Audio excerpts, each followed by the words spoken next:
when we meet up, and I've done this with many people already, when we meet up, we will go through the entire list of names of everyone in your group.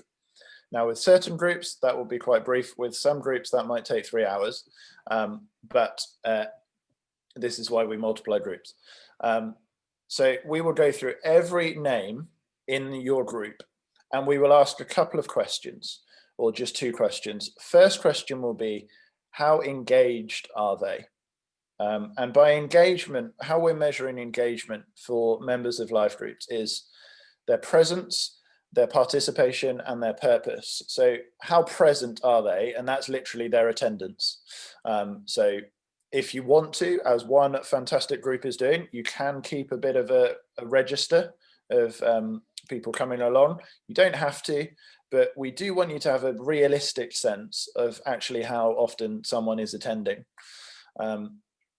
We know that's not the complete picture of actually how engaged they are in a life group, especially with certain people who have got shifts and stuff like that and can't be around. But it is a helpful thing, at least, because it often helps us to flag, oh, where's someone gone? Okay, so presence, then participation, actually how much do they participate in sessions, but also outside of the group. You might have someone who's quite quiet in discussions, but incredibly participatory, perhaps in WhatsApp, but also perhaps in the life of others practically. So that would be a good way. And then purpose as well. Are they pulling in the same direction as the life group, or are they kind of treating it as their own project thing, and they really don't feel like they're on board with what this life group is trying to do? So that's how we're going to vaguely gauge engagement. And I'll probably do a score of 0 to 5 or something like that. That's the first question. So we will go through everyone's name in your life group, and we will ask that question. Then we will ask the second question of what's their well-being. And we've nicked this from the well-being course that we've just started, because I think it's quite a good set of questions. So physically, emotionally, spiritually, relationally, financially, and vocationally. And obviously, you're not going to know these necessarily in depth, but we would hope that we will, over time, get to know whether someone is in the red, at least, on these kinds of things. And we want to be honest, we want to be cultivating this sort of culture.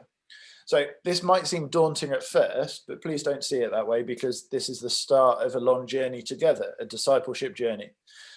With some people, we might not know any of this information, so we just take a few little steps. With some people, we might actually know quite a lot of this. So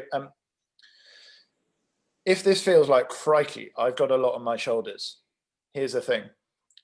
Up until now, loads of groups have been doing fantastic work at recruiting new people to help lead studies or lead the discussions week by week. And that's been often the focus of recruiting new leaders in the group. But we would like to emphasize that actually recruiting leaders could include, or should include, recruiting people who are now helping you on the pastoral side of things, helping you to be able to find out or gauge this kind of information about people in your groups. So I think that's going to be a new thing for some groups, is thinking, okay, we've got some people who are good at leading discussions, and we keep that, that's fab, let's keep that up. But there might be other people who aren't those people, who actually could really start to help you with these sort of more pastoral conversations and pastorally checking in with people. Then you could invite them to the catch-up sessions with me, so that it's not all having to all be in your head of trying to know all of this stuff. So that's something to be thinking about, and that's something that we're going to be working towards, is trying to help recruit people for that.